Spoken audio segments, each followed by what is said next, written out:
Hello అందరికీ welcome to my channel. ఈరోజు సేమియాతో పాయసం తయారు చేస్తున్నాను. సేమియా తయారీకి కావలసిన పదార్థాలు: మరగబెట్టిన పాలు, సేమియాలు, నానబెట్టిన సగ్గుబియ్యం, పంచదార, కిస్మిస్, ఆలుకాయలు, వేయించుకున్న జీడిపప్పు. ముందుగా స్టవ్ వెలిగించుకొని కొంచెం వాటర్ తీసుకొని నానబెట్టిన సగ్గుబియ్యం వేసుకోవాలి.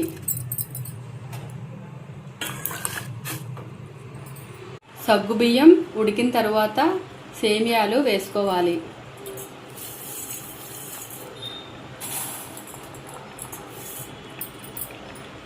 ఉడికిన తర్వాత మరగబెట్టిన పాలు వేసుకోవాలి. సరిపడినంత పంచదార వేసుకోవాలి. పంచదార, ఆలుకాయలు కలిపి మిక్సీలో గ్రైండ్ చేసింది పౌడరు వేసుకుంటున్నాను. సేమియా ఉడికిన తర్వాత చివరగా కిస్మిస్, జీడిపప్పు వేసుకున్నాను.